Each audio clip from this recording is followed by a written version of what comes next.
Ya, ketemu saya lagi dengan Deki di Tanya Mentor. Kali ini dengan Pak Lari Wijaja, seorang pemilik bisnis Bio Green Science dan juga pemilik bioskop KCM. Nah, ini sudah ada Luciana Rossi. Halo. Ya, hostnya saya ganti, bukan Pak Michael. Mohon maaf sebelumnya karena ternyata Pak Michael ada tugas lain, ada agenda IG Live sebelumnya. Nah, coba saya lihat dulu ya, Pak Larinya sudah bisa join nggak nih ya? Oh, ke paus ya. Halo Pak Lari. Nah, ini langsung aja deh Pak Larinya, kita join langsung ya.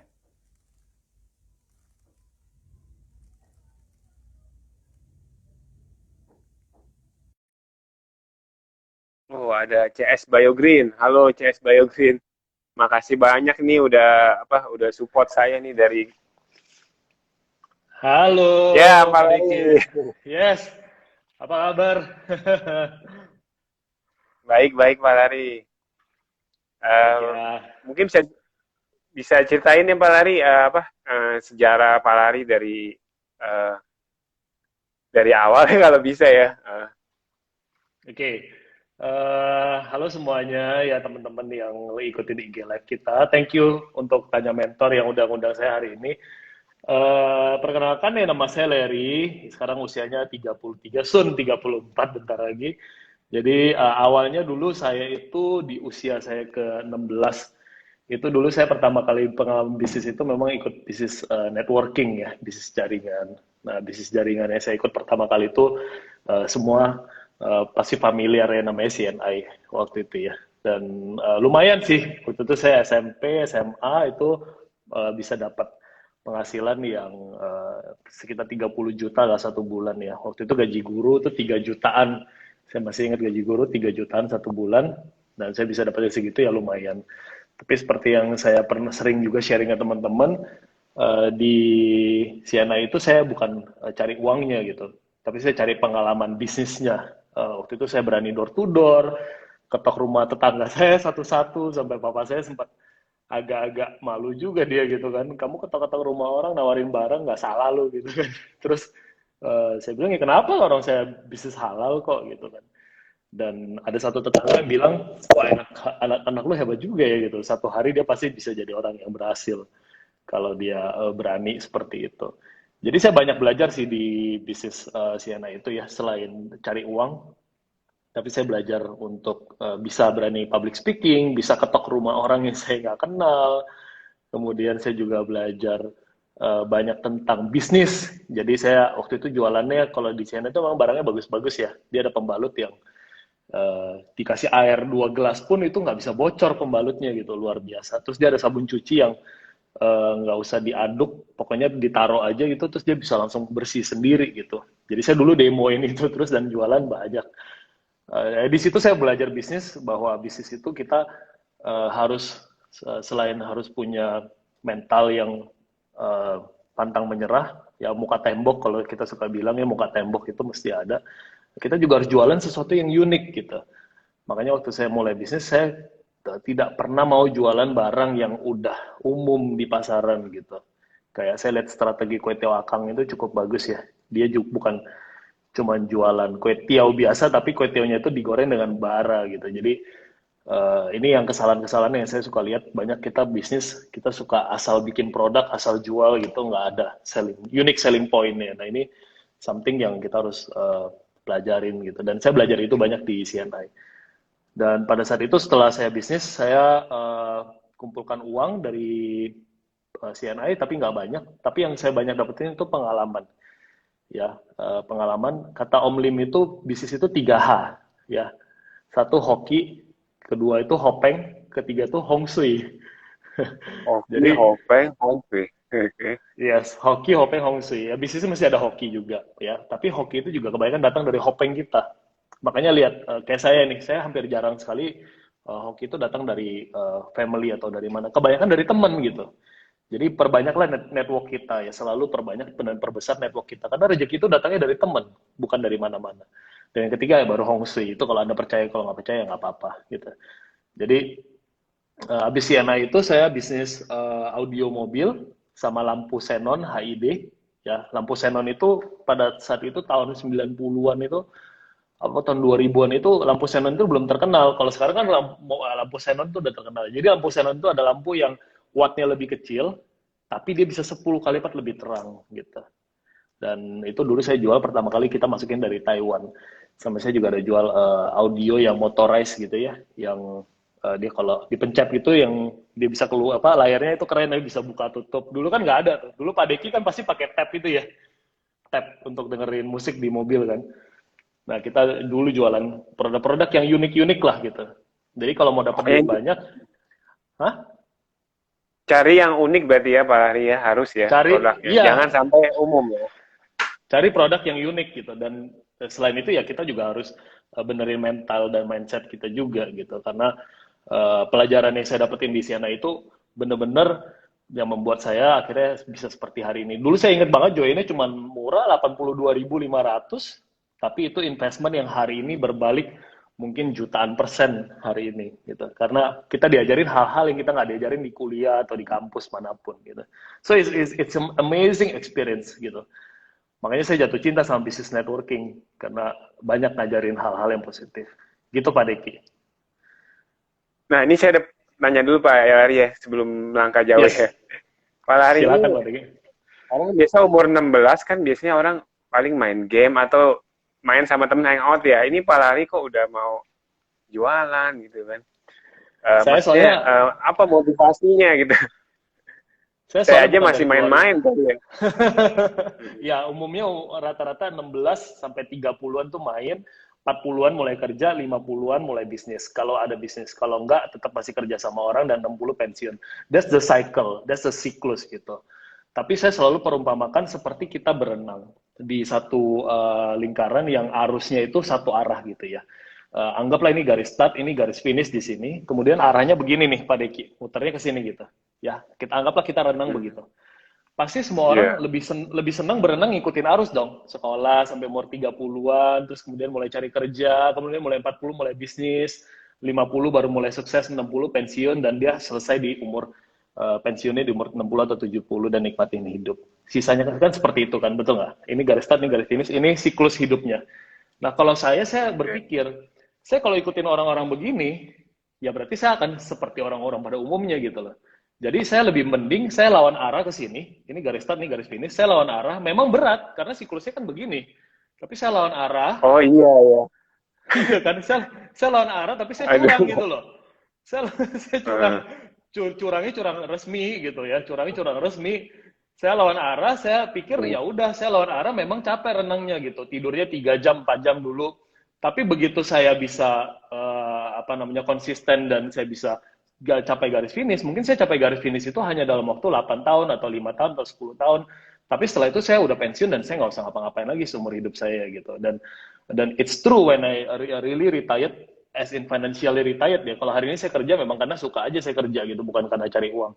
Tapi it's true when I really working hard di umur 16 itu, saya benar-benar waktu itu pensiunnya di umur 20 something gitu, sebelum saya umur 30. Financially ya, artinya pensiun itu bukan punya uang sekian gitu, tapi artinya pensiun itu adalah kita tidur pun menghasilkan uang yang cukup untuk membiayai kita punya gaya hidup gitu. Dan itu di usia 20-an. Ya udah, jadi working hard dari umur 16 sampai 20-an berapa tahun lawan arus dan sampai di situ ya udah selesai titik gitu. Nah, itulah advantage-nya Iya, kalau kita kenapa mau lawan lawan arus. arus gitu Pak? Ada kepikiran Oke. apa kan? Biasanya orang 11, oh dari saya mah mau main dulu lah, mau mikir yang lain dulu, gitu kan? Itu good question. Saya bukan dari keluarga yang mampu. Saya boleh bilang dari keluarga yang cukup tidak mampu ya. Papa saya adalah seorang yang dulunya kerjanya juga montir ya. Kemudian dia sih sebenarnya ada bisnis kayu gitu, tapi bisnisnya juga nggak begitu jalan ya pada saat itu ya. Bahkan untuk mengkuliahkan saya aja dia perlu jual ban mobilnya waktu itu. Dan saya uh, saya itu melihat kondisi keluarga seperti itu, saya merasa saya harus cepat-cepat sukses sebelum telat artinya karena waktu itu papa saya juga hampir berapa kali meninggal dunia kecelakaan mobil di Kalimantan sakit-sakitan gitu loh jadi saya pikir kalau saya belum sukses saya masih main-main saya belum sukses dia keburu nggak ada gimana gitu jadi saya punya motivasi itu waktu itu cuma satu ya yaitu karena saya masih muda banget waktu itu jadi saya punya motivasi itu saya pengen nunjukin dan bukan nunjukin hanya tapi pengen bahagian papa saya sebelum terlambat gitu sebelum dia dipanggil Tuhan karena beberapa kali dia udah hampir dipanggil Tuhan gitu dan saya tuh kayak nangis-nangis dan aduh gimana nih gue belum sukses nih gitu dia udah mau dipanggil Tuhan kan kecelakaan parah kan di Kalimantan waktu itu sama pernah sekali beberapa kali lah pernah sekali dia lagi lari-lari jogging terus kemudian dia blok jatuh ternyata paru-parunya tuh ada bolong gitu loh ada bolong dan dia sempat sakit-sakitan pakai oksigen tiap hari di rumah bener-bener itu yang memicu saya untuk bekerja lebih keras lagi karena orang berubah cuma dua satu dia terpaksa keadaan yang membuat dia berubah kedua dia mau berubah sendiri gitu loh ya kalau saya tuh memang benar-benar udah terpaksa sih keadaan yang membuat saya harus berubah kalau nggak saya benar-benar struggling gitu hidup saya gitu. Oke, luar biasa Pak Lari. Ini tadi kan saya mau bahas yang produk unique selling ya. Itu orang Yes. kadang kesulitan Pak Lari ya. Itu Ya. gimana cara nyarinya ya? Udah saya cari aja dari teman, teman ada, akhirnya ya ini produk biasa kan. Karena udah banyak yang pakai, lama-lama jadi produk biasa kalau menurut Ya, saya pasti ya. Coba. pasti ada room untuk improvement ya. Kayak sekarang saya lihat pandemi, banyak orang yang jual makanan segala macam. Bagus sih gitu loh, tapi kita memang mesti cari makanan yang unik yang nggak ada yang orang yang jual gitu dan itu bisa dengan cara kita memecahkan masalah apa yang nggak ada di pasaran. Kayak contohnya misalnya saya waktu itu jual BioGreen. Produk pertama yang kita jual itu adalah apple stem cell. Orang kan bingung stem cell kok emang apel ada stem cellnya. Ternyata ada gitu dari Swiss gitu ya. Dan saya memang bukan pertama kali yang menjual di US sudah ada yang jual, di Malaysia udah ada yang jual gitu. Jadi nggak mesti kita yang develop sendiri si produk itu sih, tapi kita bisa do a little research kira-kira ini produk ada nggak di Indonesia gitu loh dan banyak sekali sebenarnya kalau dibilang konsep nggak ada lagi yang baru saya setuju sama Pak Nadim nggak ada Nadim Makarim ya nggak ada lagi yang baru di dunia ini semua tuh sebenarnya udah ada tapi kan banyak barang-barang yang nggak ada di Indonesia yang kita bisa bawa masuk dari luar atau ide-ide yang dari luar negeri yang nggak ada kita bisa bawa masuk dari luar gitu kayak Apple Stem Cell itu iya kan kayak audio itu kan bukan pertama kali saya yang jual di Indonesia sebenarnya udah dijual di Taiwan di mana tapi di Indonesia saya waktu itu termasuk pelopor sama dengan lampu HID itu sama kemudian kita BioGreen Apple Stem Cell juga sama kita yang pertama kali bawa Apple Stem Cell tuh ke Indonesia kemudian kita juga ada bisnis bioskop kita tuh stand alone bioskop stand alone ini di US bukan barang baru itu udah semua orang udah tahu kalau di US tuh bioskop ya stand alone gitu tapi di Indonesia rata-rata bioskop di dalam mall kan nah, saya bikinlah bioskop stand alone gitu yang dimana kita nggak usah capek-capek cari parkir apa segala macam langsung parkir bisa langsung nonton terus sambil nunggu filmnya ada food court ada tempat main anak-anak gitu jadi look the idea nggak harus bikin kita stres the idea tuh udah ada sebenarnya dari luar negeri kita tinggal copy dan develop sesuaikan dengan culture kita di Indonesia gitu kurang lebih Ini banyak pertanyaan di kepala saya, tapi lebih baik langsung ke 5 itu saya. Karena waktunya ya cuma 1 jam, saya baru tahu itu kalau 13 menit. saya ini adalah live pertama saya loh. Saya nggak pernah live sebelumnya dengan siapapun karena Pak Deki kemarin bilang bahwa ditanya mentor ini banyak pengusaha-pengusaha yang baru ya yang pengen belajar supaya tidak perlu mengalami lagi kesalahan yang sama. Makanya saya pengen sharing gitu loh kepada semua audiensnya tanya mentor juga dan kepada audiens saya juga gitu untuk kita bisa bagaimana bisa belajar aja dari kesalahan-kesalahan yang pernah saya alamin gitu. Oke, jadi topiknya kita hari ini 5 kesalahan pebisnis untuk mendapatkan $1 juta yang pertama ya. Gitu. Jadi bagi para audiens yang belum tahu, ya pastinya saya bawa topik ini, pastinya saya udah melalui $1 juta saya yang pertama ya di usia 20-an. Jangan bandingkan dengan motivator yang lain. Karena saya udah tahu kalau ngomong $1 juta, pasti kebayangnya motivator yang lain gitu ya. Jangan bandingkan dengan motivator yang lain, semua punya jalan hidup masing-masing gitu. Ya saya bisa rangkum aja ya langsung ya. Yang pertama 5 kesalahan pebisnis pemula itu adalah yang pertama kita pebisnis itu tidak berani mencoba at the first place. Itu udah kesalahan yang paling fatal yang nomor 1. Nggak berani mencoba at the first place gitu.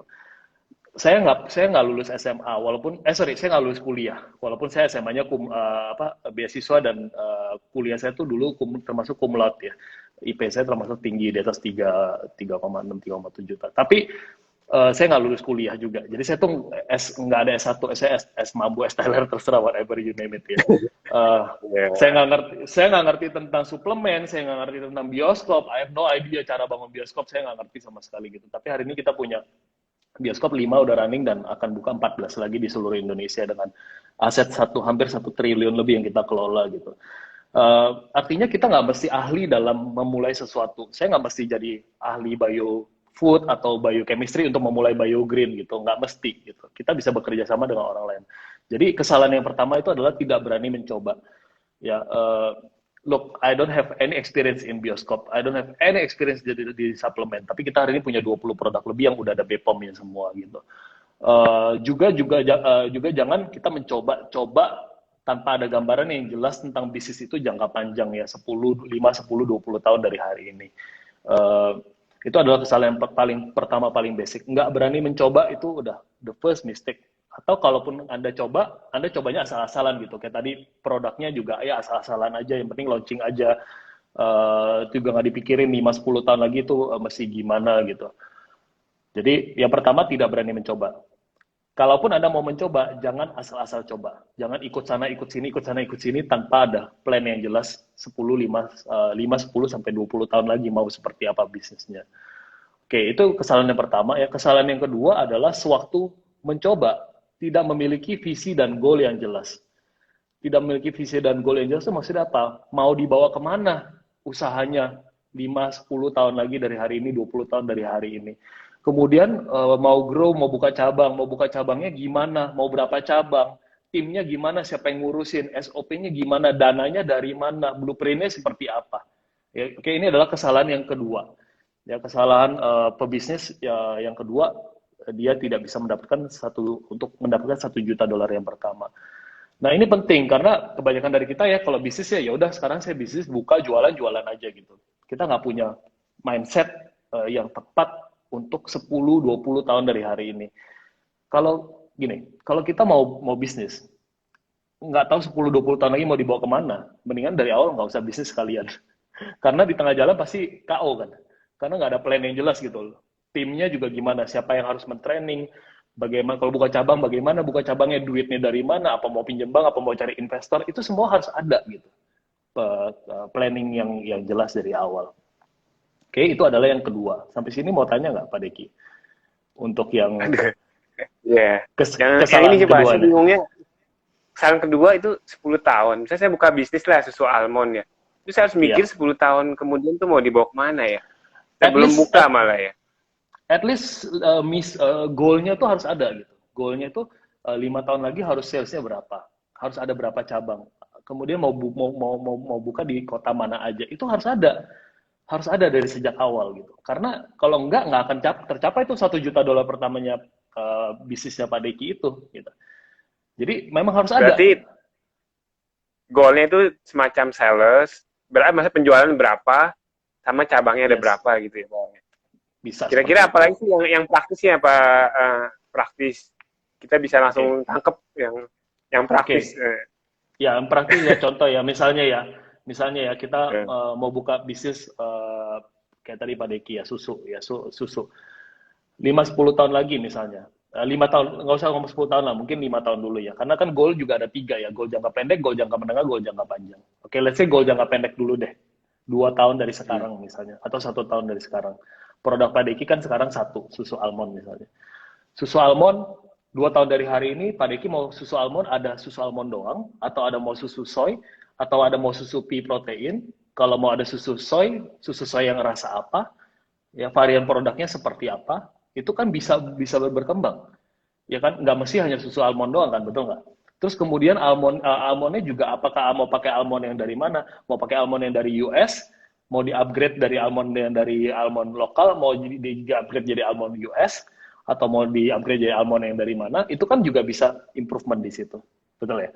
Kemudian sales, itu kita ngomongin dari produknya bisa improve banyak banget, mau tambah, nggak mau main di almond dong, mau almond rasa coklat, almond rasa strawberry, almond rasa green tea, mau almond rasa, atau mau main di almond rasa macam-macam, rasa yang strawberry atau apapun misalnya.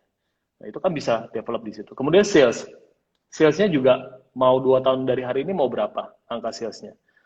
Terus untuk mencapai sales ini, Pak Deki mau punya reseller dong. Resellernya mau di kota mana aja misalnya gitu. Mau di kota Jakarta, Jawa, sorry, mau di Pulau Jawa aja atau mau di Pulau Sumatera juga ada reseller. Cara cari resellernya gimana? Strateginya mau apa? Apakah mau online doang? Apa mau ke Indomaret? Atau mau seperti apa? Jadi ini semua masih ada. Terus kalau Pak Deki mau buka ruko, uangnya dari mana? Apa Pak Deki mau gandeng investor? Atau Pak Deki mau pakai uang sendiri atau mau pinjam bank? Nah ini harus ada semua strateginya. Nah nanti saya akan bahas lagi di poin saya yang terakhir itu. Kenapa harus ada kesalahan nomor 5 itu, kenapa harus ada. Jadi praktisnya seperti itu Pak Deki. Banyak banget room for improvement. Even company sebesar Google dan Apple pun, Instagram pun, sampai hari ini masih improve. Saya kemarin pakai Google Maps, saya kaget kalau saya balik itu, saya rotate screen-nya, dia udah di sebelah kiri tuh keterangannya dan petanya di sebelah kanan. Kalau dulu dia masih belum begitu. Jadi even the company as big as Google tuh masih improve terus gitu. Jadi adalah salah kalau kita sebagai pengusaha ya, kita mau capai 1 juta dolar pertama, kita nggak ada goal yang jelas mau dibawa kemana usaha kita seperti itu. Berarti harus ada goal 10 tahun, bahkan 20 tahun Pak ya lari kalau bisa ya. Bikin 3, jangka pendek, jangka menengah, jangka panjang. Jangka pendek bisa 1-2 tahun, jangka menengah bisa 4-5 tahun, jangka panjang bisa 10 tahun. Gitu. Itu harus ada, dibikin Nah, jelas gitu. misalnya udah goal-goalnya, berarti kan kita bisa belum ada ilmunya Pak. Bisa belum ada ilmunya Yes, nih. yes. Karena kayak, nah itu mungkin sambil jalan atau gimana ya Pak Lari? Oke, kalau nggak ada ilmunya, nah itu yang nanti saya ada nih di poin terakhir nih. Nanti saya ada bahas nih. Kalau nggak ada ilmunya tuh mesti gimana? Ya, itu ada nanti di poin terakhir. Saya lanjut dulu ya. Poin ketiga. Ya, lanjut Pak Lari. Nah, Kesalahan pebisnis untuk mendapatkan 1 juta dolar yang pertama. Kesalahan yang ketiga adalah terlalu gampang katakan yes untuk banyak hal.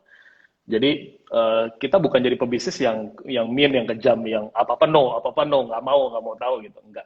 Tapi kita jadi pebisnis itu yang jangan yang dikit-dikit gampang say yes. Apalagi kalau kita baru mulai usaha, biasanya orang minta apa kita yes, orang minta apa kita yes. Sering kan, saya utang dulu ya, ya akhirnya nggak bayar, yang ada bukannya bisnisnya berkembang malah nyungsep sekalian dan down gitu karena nggak dibayar. Ya saya yakin audiens ini juga banyak yang pernah diutangin nggak dibayar. Atau kalau kita di bisnis jaringan, banyak sekali yang jaringan yang dikit-dikit support saya dong, kasih saya duit dong untuk saya keluar kota gini menjanjikan macam-macam 101 janji gitu ya. Saya orang yang nggak gampang say yes gitu, kecuali diminta tanya mentor untuk sharing aja saya say yes gitu karena memang positif ya. Tapi artinya gini, yang membedakan orang sukses sama orang benar-benar sukses, kata Warren Buffett, adalah orang sukses itu gampang say yes. Orang benar-benar sukses itu nggak gampang say yes. Nah, jadi kesalahan nomor 5 adalah, kesalahan nomor 3 adalah terlalu gampang say yes terlalu gampang say yes untuk banyak hal gitu. Karena itu bisa membuat kita bukannya bisnisnya berkembang, malah mencelakakan bisnis kita gitu. Banyak kok saya banyak lihat orang pinjam duit atau utang atau apa misalnya ya, mereka iyain akhirnya bukannya bisnisnya grow malah bisnisnya down, utang duitnya yang dipinjemin nggak balik akhirnya dia malah nyungsep sekalian gitu. Itu kesalahan yang nomor 3. Jadi as a real true businessman, jangan terlalu gampang say yes dengan apapun itu gitu. Harus pelajarin dulu sebelum bukan nggak boleh say yes, tapi pelajarin dulu yang benar sebelum Anda say yes kepada sesuatu. Oke. Yang keempat, nggak sabaran dan gampang menyerah. Jadi ini adalah kesalahan yang paling umum banget nih, nggak sabar dan gampang menyerah. Kita mesti ngerti dulu bahwa sukses itu adalah siklus. Ya, anggap aja kita sekarang di level 1. Level 1 itu anggap aja punya uang di rekening antara 0 sampai 1 M. Level 2 itu punya uang di rekening adalah antara 1 sampai 2 M. Level 3 adalah punya uang di rekening antara 3 sampai 4 M. Anggap aja lah seperti itu ya, supaya gampang. Nah, sukses itu saya selalu bilang, sukses itu adalah sebuah siklus. Siklus yang pertama adalah kita harus punya impian, kita harus punya goal yang jelas. Ini adalah siklus yang pertama yang tadi kita udah bahas. Setelah kita punya impian, siklus yang kedua, kita harus tahu bahwa di tengah perjalanan kita akan ketemu yang namanya tantangan.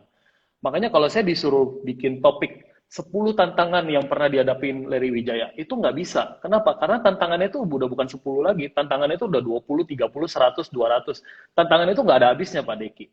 Jadi kita harus paham dulu ya. Kalau iya kan, kalau kita di level 1 sekarang, kita di level 1 tuh artinya rekening kita tuh uang kita antara 0 rupiah sampai 1 miliar. Kita di level 1 nih. Kita harus tahu dulu bahwa kita akan ngalamin 5 siklus ini ya. Di siklus yang pertama adalah kita harus punya impian dulu. Kedua, di tengah perjalanan kita menuju impian kita akan ketemu dengan namanya tantangan. Di siklus yang ketiga, Hmm. setelah kita ketemu tantangan, kita harus jatuh. Kita harus accept, it is inevitable, tidak bisa terhindarkan bahwa kita pasti akan jatuh. Ini adalah siklus yang ketiga.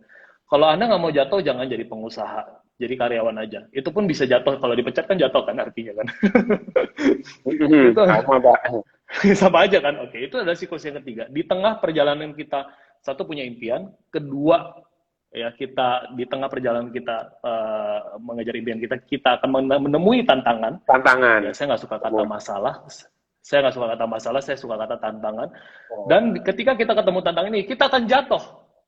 Accept it, terima itu. Kalau kita akan jatuh, nggak apa-apa, terima. Setelah kita jatuh, siklus yang selanjutnya adalah kita belajar. Gue jatuh kenapa ya? Apa yang gue bisa lakukan supaya gue nggak jatuh lagi? Dan ini mesti dicatat di kertas. Karena kita manusia ini tendensinya gampang lupa. Gitu. Ya, kita tendensi gampang lupa. Jadi harus catat. Kenapa ya kita jatuh? Gimana supaya saya nggak jatuh lagi ya? Dan yang kelima, apa yang dicatat ini dilakukan. Action dilakukan.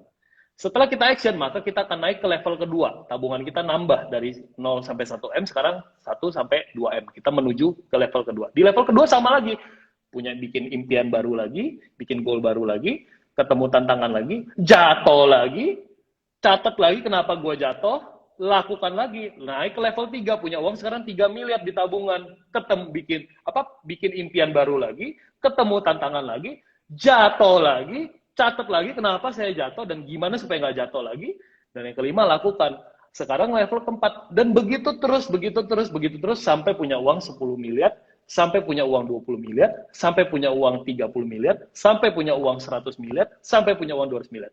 Makanya orang-orang yang sukses itu, kayak Pak CT, kayak Pak Haritanu, itu bukan orang-orang yang nggak pernah jatuh. Tapi orang-orang yang setiap kali dia jatuh, dia bisa bangkit, dia jatuh 10 kali, dia bangkit 11 kali, dan setiap kali dia jatuh, dia nggak nyerah. Setiap dia jatuh, dia catat kenapa dia jatuh, dan gimana supaya dia tidak mengulangi kebodohan itu lagi, dan dia lakukan apa yang dia catat. Jadi siklusnya seperti itu, Pak Deki. Nah, kesalahan yang terbesar, kenapa orang nggak bisa capai 1 juta dolar pertama, adalah mereka tidak lakukan yang tadi saya bilang siklus tadi gitu. Bahkan kebanyakan nggak mau jatuh. Kalau bisa jangan jatuh deh gitu. Kalau jatuh, yeah. Kalau jatuh saya Pak, saya banyak belajar. Saya iya. biar nggak jatuh, saya banyak belajar dulu. Tapi salah itu ya, harusnya tetap pasti ngerasain Anda pasti ya. Saya banyak belajar, maksudnya nggak mau jatuh dulu, Pak. Justru kalau sukses tuh pasti harus jatuh. Cuman ya tadi saya bilang setelah kita jatuh, kita catat nih kenapa sih gue jatuh, siapa sih, dan kita catat tuh supaya kita nggak mengulangi kesalahan kita yang sama lagi saat kita ketemu tantangan itu. Makanya kalau pengusaha yang jam terbangnya udah tinggi, dia lebih hati-hati kalau mau ngapa-ngapain karena dia mungkin udah pernah jatuh sebelumnya dan dia udah catat nih. Kalau ketemu begini saya harus segini gitu. Jadi nggak mungkin ada satu pengusaha pun yang dia bisa mulus begitu jalannya dan nggak pernah jatuh. Justru saya bilang harus jatuh. Setelah kita jatuh baru kita bisa belajar dong. Oh iya saya salahnya tuh seperti ini ya gitu. Jadi jangan pernah jangan pernah tadi yang nggak sabaran, gampang menyerah dan kemudian setiap punya masalah jatuh langsung give up gitu. Itu penting banget. Itu kesalahan yang umum banget. Kenapa pengusaha itu banyak yang di tengah jalan itu give up dan nggak bisa capai 1 juta dolar yang pertama gitu. Pak Lahri, boleh kasih contoh gak nih? Contoh yang alami ya, praktis.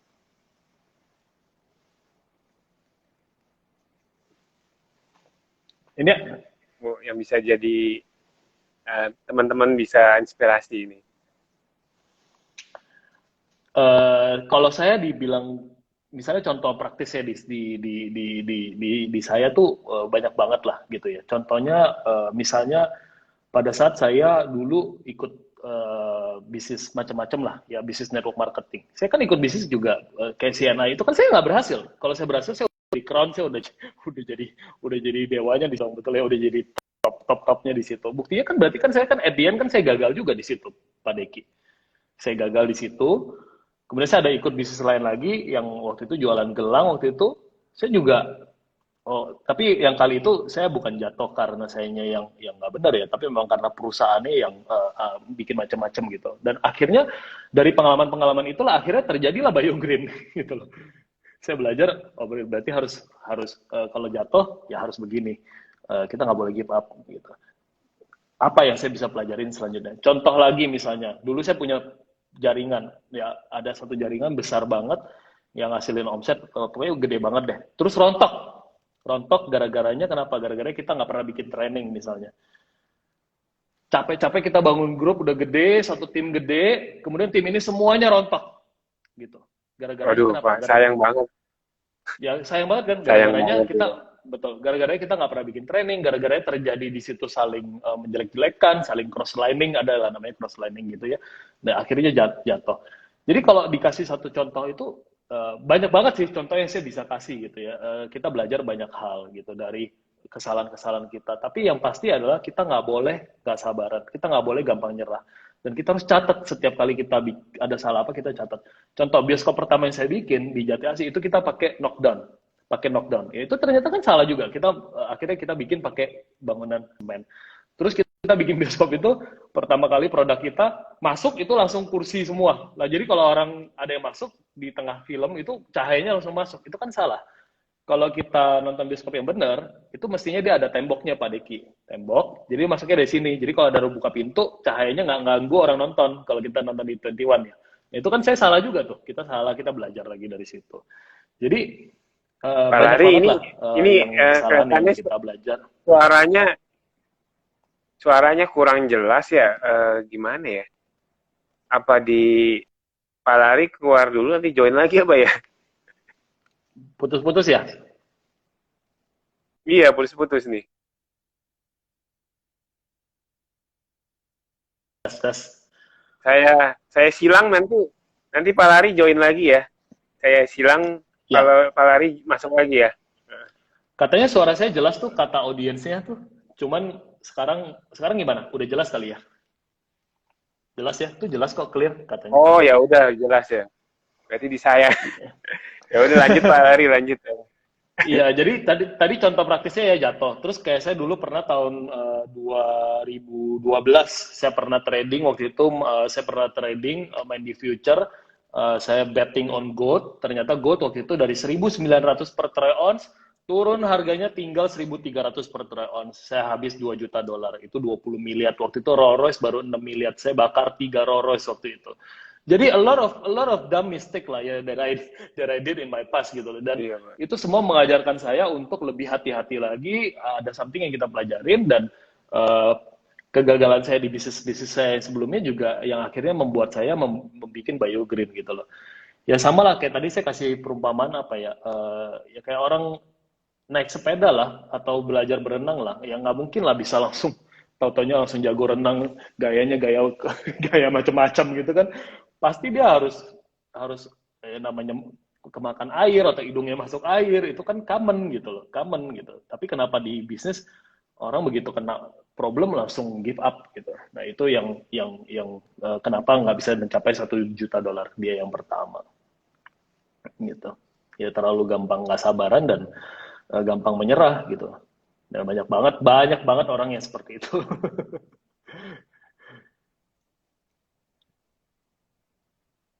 Ya, mungkin yang Oke, yang kelima ya Pak terakhir, Lari ya. Sekarang ya.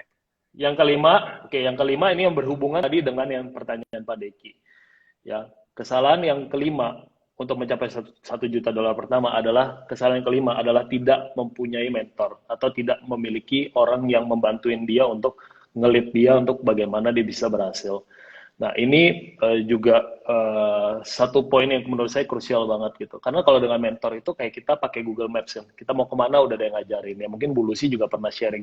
Kita mau ngapain udah ada yang ngasih tahu gitu. Dan seperti tanya mentor ini bagus banget program ini gitu loh. Karena dengan ada program ini bisa meminimize kemungkinan orang-orang yang mendengar saya berbicara atau pembicara lainnya untuk jangan mengulangi lagi kesalahan-kesalahan yang kita buat gitu loh.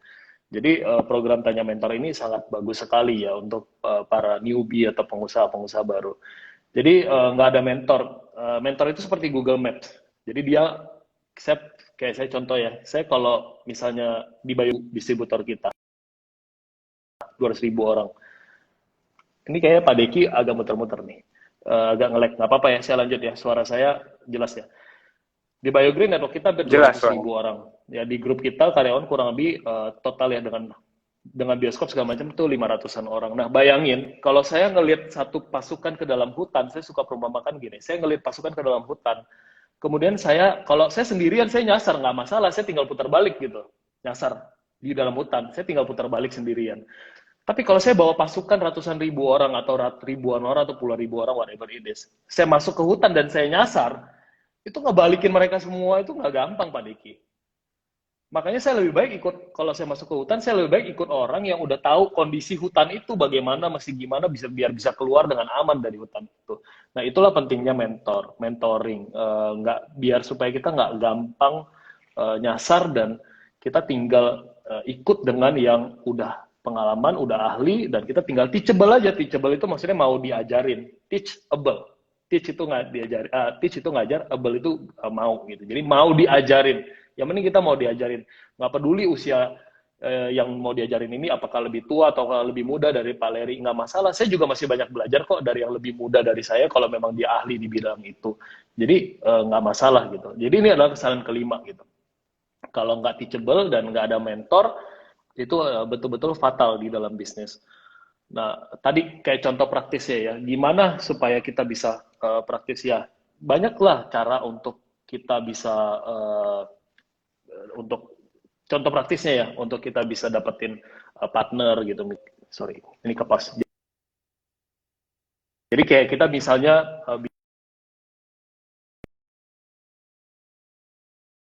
sukses, dia punya pengalaman di bidang makanan, ya Anda bisa kasih dia saham kosong misalnya untuk dia bisa jadi mentor Anda atau apa, Anda yang keluar modal, Anda yang apa, tapi dia bisa jadi mentor Anda gitu loh, seperti itu. Kalau di bisnis jaringan kita memang punya mentoring gitu, kayak di BioGreen kita memang ada mentoring, dan mentor itu yang memastikan supaya dia bisa sukses gitu.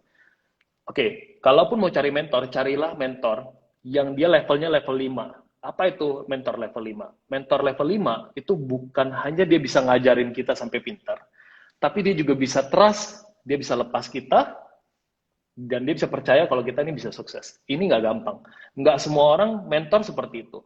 Banyak orang mentor yang dia jago ngajarin, tapi giliran muridnya disuruh jalan sendiri, dia ketakutan. Udah, gue aja deh yang kerjain deh. Kalau lu yang kerjain nanti hasilnya jelek. Gue aja deh yang kerjain, gue aja yang kerjain gitu. Nah, itu mentor yang belum level 5 menurut saya ya. Kalau mentor yang level 5 itu udah, dia bisa ngajarin, bisa motivasi, dan dia bisa percaya untuk timnya ngelit. Itu baru mentor level 5. Nah, di dalam dunia entrepreneur, di dalam perusahaan atau di dunia apapun ya, itu sama. Kebanyakan owner itu paranoid, CEO itu paranoid. Udah gue aja yang ngurusin, gue aja yang ngurusin. Nanti kalau lu yang ngurusin kagak deal. Gue aja yang ngurusin. Kalau lu yang ngurusin nanti hasilnya jelek gitu loh. Soalnya dia melekat pada uangnya, Pak ya. Kan ada uangnya keluar banyak. Iya. Ini pemasukan harus Iya, jalan. kalau gua nggak turun nanti, kalau gua nggak turun nanti, iya kalau gua nggak turun nanti nggak closing, nggak bagus gitu hasilnya. Ini sorry, ini belum. Kalau Anda pengusaha dan Anda masih punya pemikiran seperti itu, berarti Anda belum mentor level 5. Karena kalau mentor level 5 itu seperti contoh kita lihat kayak Steve Jobs atau siapapun lah yang hebat-hebat lah. Dia udah kasih timnya semua yang ngelihat, tapi dia tetap mentoring. Artinya kalau dia tetap kasih input, ada salah dia tetap kasih tahu. Nah, itulah mentor yang sesungguhnya. Bisa ngajarin, bisa trust untuk dia ngelit bener-bener. Itu baru mentor level 5. Itu mentor juga ada levelnya lagi tuh, level 1 sampai level 5. Bulu sih tahu tuh pasti itu. Nanti next time bisa dibahas sama Bulus itu. Apa sih mentor level 1 sampai level 5 gitu. Itu ada di buku leadership kok.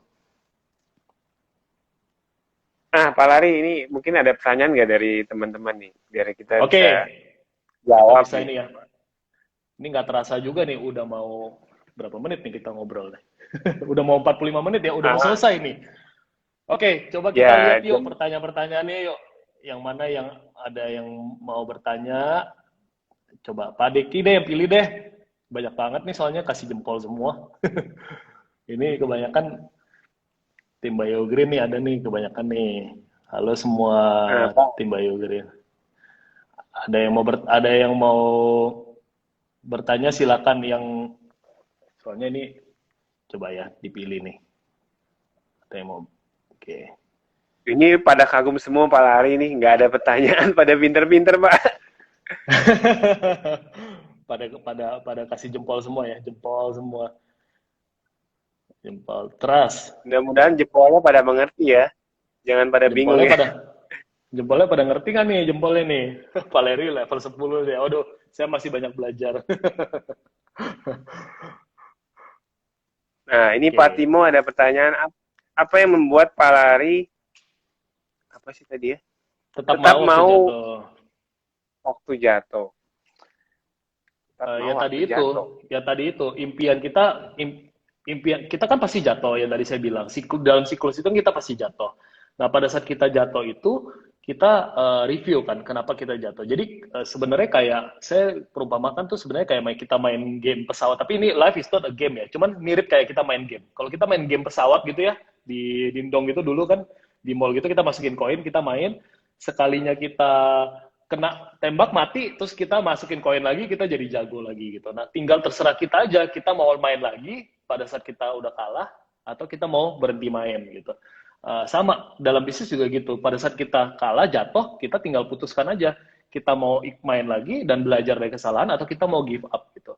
Nah, yang membuat kita mau main lagi, pastinya kita harus ada motivasi. Nah, motivasi itu impian tadi. Kalau saya tuh papa saya gitu. Saya punya motivasi. The biggest motivation for me at that time ya, pada saat itu ya adalah papa saya. Nah, kalau Anda ada keluarga, ada anak atau ada istri, itu bisa jadi motivasi terbesar Anda. Atau kalau Anda single, Anda punya tim yang benar-benar Anda pengen bantu, itu bisa jadi motivasi terbesar Anda gitu. Jadi, impiannya mesti lebih gede daripada masalahnya. Itu yang saya selalu ajarin ke tim saya. Kalau you punya dream lebih kecil daripada masalah you, begitu you ketemu tantangan, bukan masalah ya, tantangan, you pasti give up. Dan sekali you give up, you nggak bisa bangkit lagi gitu. Tapi kalau your dream is much bigger daripada tantangan Anda, maka setiap kali Anda ketemu problem, is nothing, is just peanut, because the dream is much bigger gitu loh. Nggak ada yang bisa membayar setara dengan impian Anda kepada misalnya orang anak Anda atau istri Anda atau orang tua Anda, whatever it is your dream gitu, atau mobil atau rumah atau apapun lah itu nggak mesti uang ya, bisa bantu orang, bisa yang lain juga. Gitu. Jadi yang membuat kita bertahan adalah your dream harus lebih bigger daripada your tantangan, daripada your problem. Gitu. Jadi akhirnya kita mau melangkah terus Pak ya, walaupun jatuh-jatuh mau Of course, melangkah ya. iya dong, karena kan dreamnya lebih gede kan daripada tantangannya kan. Tantangannya ya tantangan aja nggak masalah. Yang penting saya main lagi gamenya. Saya masukin koin lagi, saya main lagi. Karena saya pengen sampai selesai nih. Nggak bisa saya tengah jalan gitu. Saya penasaran kalau main game juga tengah jalan terus terus selesai gitu nggak bisa. Saya harus sampai game itu harus menang gitu. Nggak ada masuk ring itu udah harus menang gitu. Nggak ada ceritanya give up di tengah jalan gitu. Nah ini mungkin kalau misalnya kita ada tantangan, tapi ilmu kita belum bisa mencapai itu, Oke. Pak Lari biasanya ngapain? Mencari orang yang expert di sana, lalu diajak Oke. partnership. Uh, ini tanyaannya terlalu dalam ya. Nggak apa-apa. Itulah perlunya mentor tadi kan. Jadi kalau saya punya satu tantangan yang saya nggak bisa solve sendiri. Either saya hire tim yang bisa solve itu, atau saya akan cari partner yang bisa solve itu, terus saya kasih dia saham kosong, atau saya belajar men-solve itu sendiri. Gitu. Nah makanya mentor itu juga nggak mesti uh, uh, dari satu orang ya, kita bisa belajar juga dari buku atau dari YouTube atau dari manapun gitu. Untuk problem yang kita mau solve, kayak contoh gini, Lo Keng Hong, dia investor yang terkenal Warren Buffett-nya Indonesia, dia kan nggak sekolah finance, dia nggak ngerti tentang saham sama sekali, tapi dia akhirnya bisa solve all the problem di dunia saham karena dia sering baca buku tentang saham sampai dia akhirnya pintar sendiri gitu loh. Nah, itu contoh-contoh yang saya bisa kasih contoh praktisnya ya, gitu. Tapi kalau misalnya you mau buka perusahaan investasi, terus kemudian you ajak partner Lo Keng Hong ya lebih bagus lagi. Ya kan? Dia udah tahu caranya gimana untuk profit gitu loh. Itu ya memang lebih bagus lagi gitu. Tapi kalau itu nggak bisa, ya Anda bisa cari sendiri jawabannya dari buku, gitu. Baca buku gitu loh. Cari jawaban sendiri dari sana. Atau bisa ajak partneran orang gitu seperti itu. Atau bisa kalau Anda punya modal ya bisa hire orang gitu. Hire tim yang bisa solve that problem misalnya gitu. Kayak kita di BioGreen kita ada tim sendiri kan untuk bikin produk, kita ada tim finance sendiri, accounting sendiri. Karena saya kan nggak lulus kuliah gitu. Saya nggak ngurusin itu semua gitu. Yang ngurusin memang udah ada timnya sendiri gitu. Tapi paling bagus sih memang kalau ada mentor ya. Kalau ada mentor kita tinggal apa-apa kita tinggal nanya dan berpartner dengan dia tuh lebih baik lagi sebenarnya gitu. Makanya kalau di bisnis kita senengnya di BioGreen itu kita tuh ada mentornya gitu. Jadi kalau nggak ngerti nggak bisa atau apapun kita bisa tanya ke mentor kita. Itu yang terjadi di BioGreen gitu. Nah, ini Pak Jadi ada kita nggak pertanyaan kerja kayak gini. sendiri. Modal pertama BioGreen dari mana? Hmm. Investor, debit bank, tabungan. Wah, ini pertanyaannya terlalu mau Modal dijawab apa pertama gimana saya nih Pak jawab Lari? ya. Pasti saya jawab. Modal pertama BioGreen dari membernya sendiri. Jadi sebelum website launching, saya udah jualan dulu dan saya udah kumpulin uang dulu. Dari uang itu saya buat beli barang. Jadi saya praktis hampir nggak keluar modal di BioGreen. Zero. Modal saya cuma tiket ke Switzerland aja pada saat itu. Jadi modal juga Oke, nggak coba mesti Pak Lari bisa diulang? Saya belum paham, coba bisa diulang Pak Lari. modalnya itu dari orang lain. Jadi waktu itu BioGreen. Kita udah pre-launching duluan, kita udah gambar pohon, saya udah jualan-jualan duluan, dan kita udah kumpulin duit gitu loh. Nah dari duit itu waktu itu terkumpul 1 miliar lebih ya, 1 miliar lebih itu yang kita buat beli barang, buat pakai untuk beli barang gitu loh. Jadi modalnya tuh saya nggak keluar modal di BioGreen gitu. Oh, itu dari investor Jadi lah ya sebelum yang launching, bukan dari investor, dari member-membernya sendiri, dari member-membernya sendiri gitu. Jadi modal tuh nggak mesti dari kita sendiri gitu loh. Kalau bisa, justru pengusaha itu harus bisa belajar bagaimana kita bisa modal tuh dari kalau bisa jangan dari pocket kita, tapi either bisa dari pinjaman bank atau yang penting bisa dibayar ya. Atau dari kayak saya kan saya pre-launching dulu gitu, pre-launching dari uang pre-launching itu saya pakai untuk beli barang dan dari situ muter udah gitu. itu meyakinkan orangnya kali Pak yang kayaknya luar biasa tuh. Ada tekniknya ya. Tekniknya diajarin di BioGreen kok. Panjang Pak Jangan ya. khawatir. Ada pertanyaan lagi Itu nih. itu satu Eh, itu satu modul lagi. Bro Lari, kalau disuruh pilih satu prinsip utama untuk sukses, maka prinsip apa yang Bro Lari pilih? Ini Pak Oke, Agus. ya. Prinsipnya tadi saya udah ngomong. Prinsip itu ada 5 tadi ya, siklusnya ya. Punya impian, ketemu masalah, pada saat ketemu masalah pasti jatuh, kemudian catat kenapa jatuh, dan lakukan apa yang kita catat. Oke, jadi prinsipnya yang paling pertama, paling basic itu adalah the goal itself, the impian itself. Itu yang tadi saya udah ngomong. The siklus adalah 5 tadi. Punya impian, ketemu masalah, pasti jatuh. Setelah jatuh, kita catat kenapa kita jatuh, dan kita lakukan apa yang kita catat. So the cyclus is obvious. The cyclus is very obvious. Siklusnya adalah kita harus punya impian dulu. Kalau impian kita itu besar, maka nggak ada yang bisa stop kita. Kalau impian kita kecil, ketemu tantangan dikit down, ketemu apa dikit down, gitu. Jadi satu prinsip yang selalu saya pegang adalah kita masih punya impian yang lebih besar daripada tantangan kita. So whatever yang terjadi, kita nggak akan pernah gampang give up, gitu loh. Karena ya pasti kita ketemu masalah, tantangan yang macam-macam. Makin level kita makin berkembang, tantangannya makin makin aneh-aneh lagi gitu kan. Nah, tapi kalau impian kita ini besar, maka ya kita nggak akan pernah bisa give up gitu.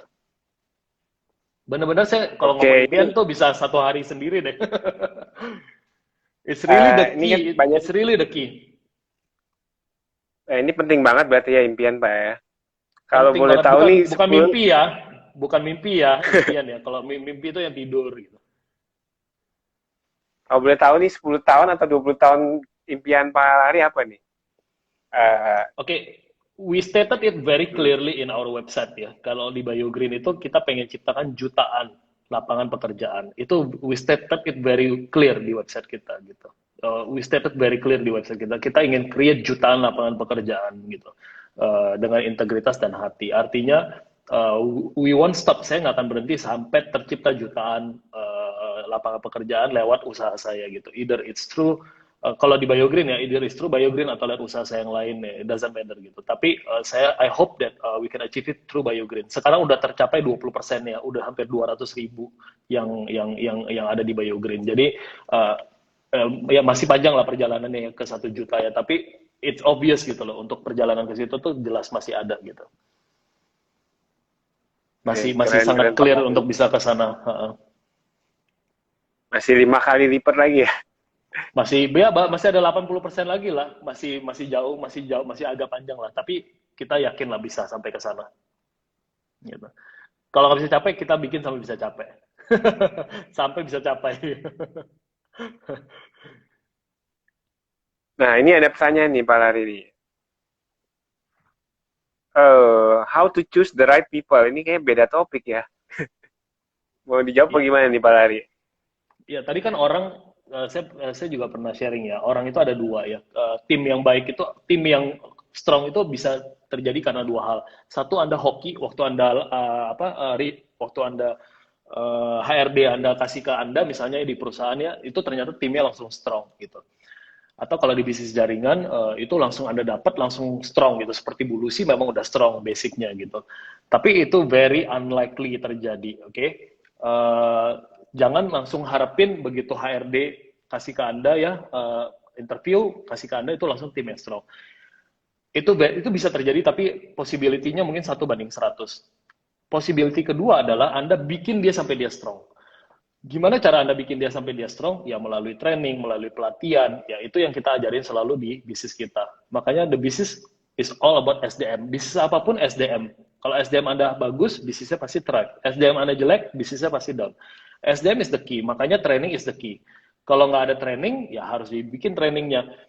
Untuk mau bikin training, Anda harus punya ilmu. Kalau nggak ada ilmu, apa yang mau diomongin di training? Untuk mau punya ilmu, Anda harus baca buku. Anda harus punya mentor juga. Kalau nggak apa yang mau diomongin di training, ya kan itu lagi, itu lagi, itu lagi, itu lagi. Salesnya naikin dong, salesnya naikin dong. Caranya gimana Pak salesnya naikin? Ya pokoknya salesnya naikin aja. Ya kan nggak bisa seperti itu. Jadi ya, ya cara untuk mendapatkan tim yang hebat gimana? Anda harus hebat dulu, baru tim Anda bisa hebat. Anda rajin ikut training dulu, baru tim Anda rajin ikut training. Anda harus punya ilmu dulu di kepala Anda, baru tim Anda bisa punya ilmu di kepala mereka. Itu nggak bisa enggak. Ya monkey see monkey do. Ya monyet lihat monyet lakukan. Kalau kitanya aja nggak sering belajar, nggak jarang baca buku, nontonnya Netflix mulu, main game mulu, ya ya maaf ya gimana timnya mau hebat gitu kan kalau kita nggak lead by example seperti itu Pak Diki. Uh, Saya Mungkin nggak bukan sih Pak nyindir ada yang nonton perilaku? game atau ya bukan nyindir yang nonton Netflix atau main game ya boleh-boleh aja, cuman jangan tiap hari dong gitu lah. Ya kan weekend aja gitu misalnya gitu. Ya, kadang perlu hiburan Pak Lari ya.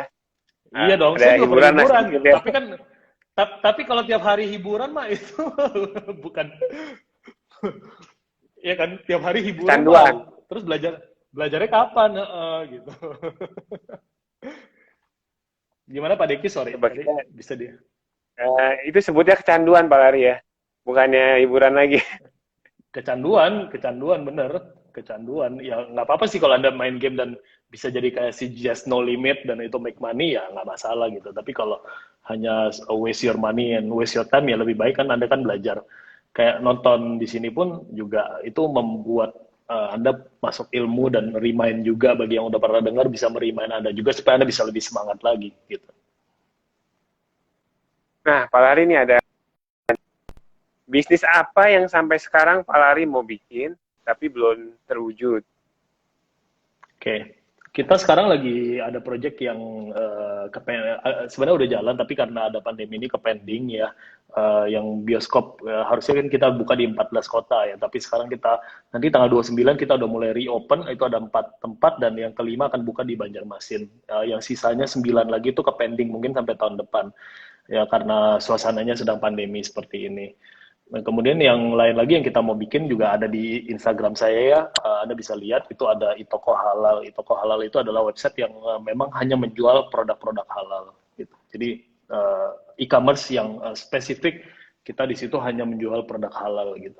Dan di situ nanti bisa grow ke produk-produk halal lainnya ya, misalnya kayak wisata halal, keuangan halal dan lain sebagainya gitu. Tapi itu yang lagi saya kerjakan dan sekarang gara-gara pandemi ya memang kepending sebentar gitu. Tapi itu tidak berarti kita quit the project.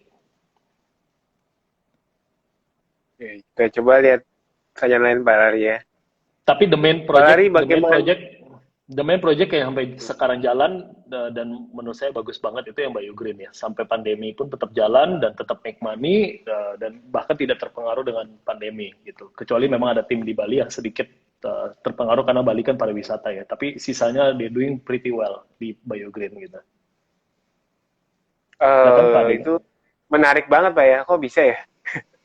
Iya Pandemi karena kan kan orang biasanya pada hemat, pada ya mungkin biaya. Kalau bisa sih makan seutuhnya, makan seadanya ya. iya Eh, dua tabungan alasan kan. dikurung. Iya, dua alasan. Yang pertama kan kita jual produk kesehatan. Kesehatan itu kayak suplemen yang untuk daya tahan tubuh segala macam. Itu kan memang dicari banget kan. Vitamin C, vitamin E kan juga pada habis di Century atau Guardian. Jadi memang produknya dicari pada saat pandemi gitu loh. Itu the first reason. Second reason, kalau kita jualan produk yang dicari pada saat pandemi, otomatis bisa nambah income kita kan. Nah, kalau bisa nambah income kita kan di saat pandemi gini orang banyak yang kena PHK dan lain sebagainya. Mereka kan perlu income tambahan, jadi reseller dan lain sebagainya. Mereka bisa jadi reseller BioGreen gitu loh. Karena produk yang kita jual pun memang produk yang dicari orang di saat pandemi gitu. Dan itu bisa menambah income mereka juga kan. Daripada mereka nganggur, ya mendingan mereka posting di internet terus dapat duit gitu. Ya, karena kebutuhan Pak ya. Ini vitamin C, vitamin E, ternyata ada di BioGreen ya. Betul sekali, betul sekali. Jadi emang dicari orang. Tadi Pak Deki mau nanya apa tuh? Kepotong, sorry. Sebelum yang ini. Lupa Sampai saya lupa Pak. ya? Sampai lupa ya? Nah, yang paling seru adalah pengalaman Pak Lari sih. Kayak kita, ini sih Pak Lari kan bagi nih 5 hal. Saya sih Ya. sangat apresiasi ya. 5 hal Thank you ini, juga udah terutama yang undang 5 sih. saya. Kita yang thank you Pak Lari udah dapat informasi berharga sih. Thank you, Apalagi ada thank you 5 Kak siklus udah. ini yang saya Ya, ya baru sadar ini. Kegagalan itu emang pasti ada. Cuman kita harus lihat why-nya kan, impian kita apa. Lalu buat tantangan. Lalu yang ketiga, siap-siap nih ada jatuh nih. Kalau jatuh, kita harus review. Mau review nggak? Kalau nggak mau review ya, ya udah kita nggak naik kelas Pak ya. Kalau di review nggak nanti naik kita kelas action, ya. nah itu bisa naik kelas. Game game over dan semua yang kamu udah planning dari A sampai sampai sampai sampai di tengah-tengah itu sampai G atau L itu semuanya udah nggak ada artinya. Padahal tinggal kalau kamu review, tinggal kamu terusin, kamu mungkin bisa sampai ke Z gitu loh. So the whole effort dari A sampai tengah-tengah itu, dari 0 sampai 5 itu udah semua kebuang sia-sia kalau kamu menyerah di tengah jalan. Makanya buat saya menyerah itu nggak pernah, nggak ada di dalam kamus saya itu namanya menyerah tuh nggak ada. Kenapa? Karena gila yang bener aja sih. Gue udah bangun dari nol ya kan sampai di tengah jalan udah 50% terus harus harus hilang semuanya begitu aja. Gila yang bener aja lu gitu. Ya mendingan saya terusin apapun yang terjadi ya mending harus 100% gitu. Iya kan? Nah, tapi yang tadi Pak Diki itu Dan, bilang bener gitu. Orang banyak yang tidak mau review dan kebanyakan nggak mau lanjutin, dia memilih untuk menyerah gitu. Itu bener kok. tapi Makanya ada banyak nggak orang sih? yang Ad, Hah? hmm. Ya Pak makanya Lari lebih ada banyak orang titik nggak sih? yang Lanjut nggak Pak. ada apa? Iya nggak, Lanjut, makanya lebih banyak lanjut orang Pak yang Lari. gagal dari makanya otomatis lebih banyak orang yang gagal daripada sukses kan. Yang bisa seperti bakmi GM ya hanya bakmi GM gitu loh. Padahal berapa banyak bakmi yang digerobak-gerobak juga banyak gitu. Dan mungkin mereka lebih enak daripada bakmi GM. Burger-burger yang bukan McD juga mungkin banyak yang lebih enak daripada burger McD. Tapi yang akhirnya thrive ya yang mereka itu ya bakmi GM, yang burger McD ya seperti itu. Gitu. Ya, makanya yang sukses at the end of the day hanya 1%, 2%. The question is, apakah kita mau jadi yang 1% atau yang 99% gitu. Nah ini Pak Lari udah 2 menit lagi nih ya. Mungkin Oke, ada pesan-pesan terakhir ya. Oke, pesan saya adalah ya di setiap pandemi ini pasti ada di setiap masalah pasti ada kesempatan. Ya, banyak orang yang kaya di tahun 98, banyak orang kaya di 2008 ya pada saat krisis-krisis. Nah, saya yakin di setiap pandemi pasti ada kesempatan buat teman-teman yang sedang punya masalah atau ada problem, jangan pernah down, jangan pernah gampang menyerah. Lihatlah kesempatan apa yang ada di saat pandemi. Banjir. Kalau orang lihat banjir masalah, kalau orang jual genset lihat banjir itu adalah rezeki. Dia bisa jualan genset karena mati lampu kan gitu loh. Jadi hidup itu selalu dua mata sisi koin, dua seperti koin yang ada dua mata sisi. Tergantung kita mau lihat dari sisi yang mana. Jadi di saat pandemi seperti ini, saat teman-teman semua jangan pernah menyerah, lihat peluang yang jalanin, peluang apa yang kira-kira bisa jalan, dan jangan pernah malu untuk jalanin gitu. Karena kita akan lebih pressure lagi kalau kita nggak punya income atau hanya duduk diam nggak ngapa-ngapain gitu. Itu aja sih pesan dari saya. Jadi jangan pernah nyerah di saat pandemi. Lihat ada kesempatan apa, peluang apa, ya terutama produk apa yang bisa jalan di saat pandemi dan jalankan itu. Ya, berarti selalu ada peluang Pak ya di setiap segala Pasti, hal yang garansi. terjadi ya.